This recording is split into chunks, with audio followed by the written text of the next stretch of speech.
At 3 a.m., my husband's sister crept into our guest bedroom, reached into my purse, and slipped out my credit card while I was fast asleep. By the time sunrise hit, $9,000 had vanished, spent on luxury clothes, designer bags, and first-class vacation tickets for her and her kids. When I confronted the family, my father-in-law slammed his hand on the table and snapped, "She'd never do something like that. Stop trying to ruin this family." My husband stood there in dead silence, looking at the floor. I didn't scream. I didn't cry. I just smiled, because the card she took wasn't connected to my personal bank account at all. It belonged to something much bigger, and the trap she had just walked into was already set. Follow my story until the end and comment the city you're watching from so I can see how far my story has reached. The funeral flowers had barely withered after my father-in-law's sudden passing when the true nature of his family revealed itself. My name is Aurora Malone. I'm 34 years old, and up until that fateful week, I genuinely believed that patience and generosity could bridge any gap between in-laws. After the service, my husband Mark and I decided to host his extended family at our home for a week-long reunion to help everyone process the grief. Among them was Mark's sister, Chloe, a woman who had spent her entire adult life treating everyone else's hard-earned money as her personal safety net. It was a chilly Tuesday night when the shift occurred. At around 3:15 a.m., I stirred from a deep sleep in our primary bedroom. In the quiet darkness of the house, I caught the faint, distinct sound of rustling coming from the hallway alcove where I had left my handbag resting on the console table. Half asleep, I assumed it was just one of the house cats or the old floorboards settling in the night. I rolled over, pulled the blanket higher, and drifted back to sleep, thinking nothing of it. That peaceful sleep came to a jarring end at precisely 6:45 a.m. when my phone began vibrating incessantly against the nightstand. Bleary-eyed, I picked it up, expecting a routine morning alarm. Instead, my screen was flooded with a barrage of urgent fraud alert notifications. Transaction after transaction had been processed between 3:30 a.m. and 6 a.m., high-end designer clothing boutiques, luxury goods, and first-class airline tickets for Chloe and her kids. The total pending amount was staggering, $9,000. Heart-pounding, I threw off the covers and rushed to the hallway. I unzipped my purse and reached inside. My primary card was completely gone. Clutching my empty purse, I walked downstairs into the kitchen where the entire family had gathered for breakfast. Chloe was sitting at the island, sipping coffee and casually scrolling through her phone. "Chloe," I said, keeping my voice dangerously level as I set the purse on the counter. "Did you take something out of my bag last night?" She didn't even flinch. She just took another slow sip of coffee and looked at me with bored eyes. "Oh, you mean your card? I borrowed it. I needed to order some things for the kids, and I knew you wouldn't mind." "You borrowed it?" I asked, my blood beginning to boil. "You crept into my hallway at 3 in the morning, stole my card, and spent $9,000 on luxury clothes and first-class tickets in less than 3 hours." Before Chloe could answer, my father-in-law slammed his coffee mug onto the table, shattering the morning quiet. "That is enough, Aurora," he barked, his face flushing red. "How dare you accuse my daughter of stealing? She didn't steal anything. She used family resources. You make plenty of money with your fancy job, while Chloe is struggling to raise her children. She'd never do something malicious like that. Stop trying to ruin this family over a little bit of money." I turned to my husband, Mark, waiting for him to step in and defend me against this insane entitlement. But Mark just stared fixedly at his plate, refusing to meet my eyes. "Aurora, please," he muttered under his breath. "Just let it go for now. Don't make a scene in front of everyone. We can talk about it later." They genuinely thought I was trapped. What my in-laws failed to grasp was the fatal mistake Chloe had made when she reached into my bag. The card she slipped out wasn't a standard personal credit card linked to our joint checking account or a high-limit personal line of credit. It was a corporate expense card issued directly by the Fortune 500 firm where I serve as senior finance director. Because of my role, every single purchase made on that account is bound by strict corporate compliance policies and monitored by real-time security systems. Transactions over $500 automatically flag internal audit protocols, triggering immediate red flags with our chief risk officer. More importantly, corporate cards do not belong to the individual employee. They are company property. When a corporate card is used for unauthorized, personal luxury expenses exceeding $5,000, it isn't treated as a petty domestic dispute or a misunderstanding between relatives. Under state and federal financial regulations, it is classified as grand larceny and corporate fraud. My company's legal team handles these violations with zero tolerance, enforcing a policy that mandates reporting the offense straight to law enforcement to protect company assets. By taking that specific card, Chloe hadn't just stolen from her sister-in-law, she had committed a major financial crime against a multinational corporation. If I filed the stolen card report through my firm's security portal, it wouldn't be a private argument over breakfast. It would be a corporate fraud investigation with immediate police involvement, and there was nothing Mark or his father could do to stop it. Instead of panicking or starting a screaming match, I let out a slow, deliberate breath.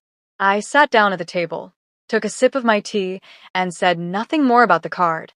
Seeing my quiet surrender, the atmosphere in the room immediately shifted to smug triumph. Chloe smirked across the counter, and my father-in-law gave a satisfied nod, clearly convinced he had put me in my place. Within an hour, delivery vans began arriving at the driveway, dropping off boxes of high-end designer gear and luxury travel accessories that Chloe had ordered for her upcoming vacation. They had no idea that my silence was a calculated choice. By delaying my response for a few hours, I allowed the transactions to fully clear, establishing an indisputable pattern of intentional, high-value theft rather than an accidental charge. While Mark was out taking his father for a walk, I stepped into my home office and logged onto my laptop. I opened the corporate security portal and initiated a formal emergency theft report. I attached the itemized transaction list, the flagged audit alerts, and a crisp, high-definition video clip exported directly from our home security system. The camera in the hallway had captured the entire incident at 3:11 a.m., showing Chloe walking up to the console table, unzipping my purse, pulling out the corporate card, and sneaking back to her room. I hit submit. Within minutes, the company's chief security officer called me to confirm the details and informed me that local law enforcement had already been notified. The trap was fully set.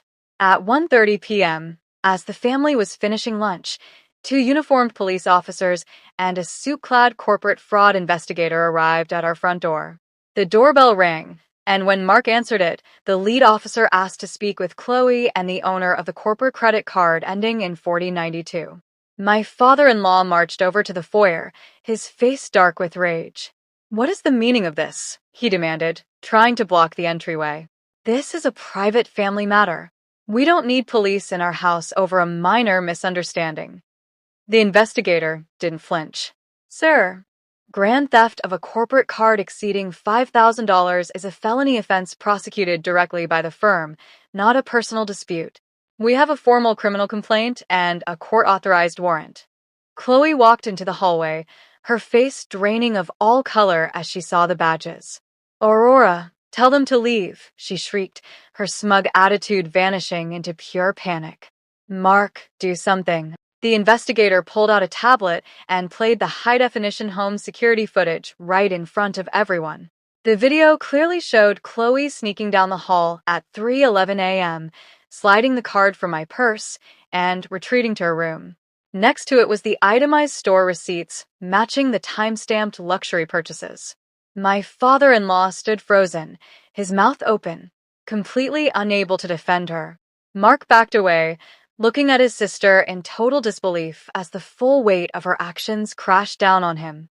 "Chloe," the lead officer said calmly, turning her around and pulling her wrists behind her back. "You have the right to remain silent."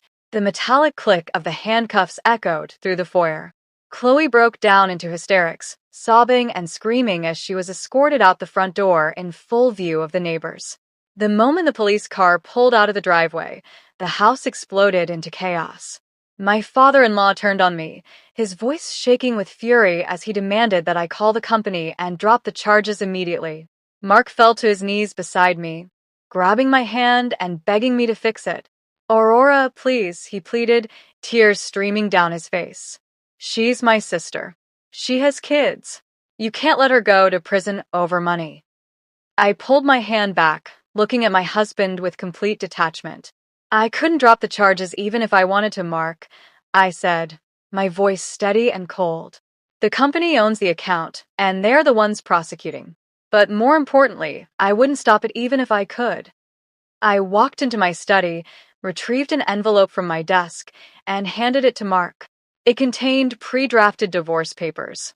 Seeing him stand by silently while his family vilified me, expecting me to sacrifice my career and financial safety for his sister's greed, was the final straw. Our marriage is over, I told him as he stared at the papers in shock. I'm giving you and your family 24 hours to pack your things and clear out of my house. In the weeks that followed, Chloe faced felony grand larceny charges. Because the corporate legal team refused to settle out of court, she was forced to sign a strict restitution agreement, liquidating her savings and facing 3 years of probation to avoid a lengthy prison sentence.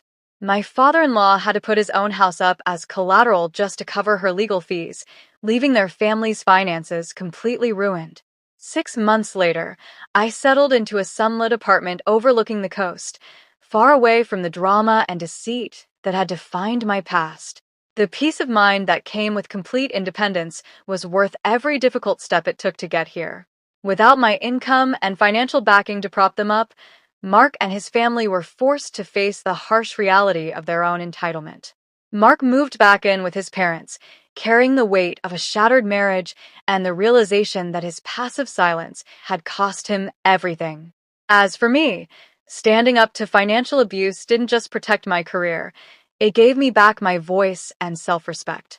Now, I'm curious about you who listened to my story. What would you have done if you were in my place?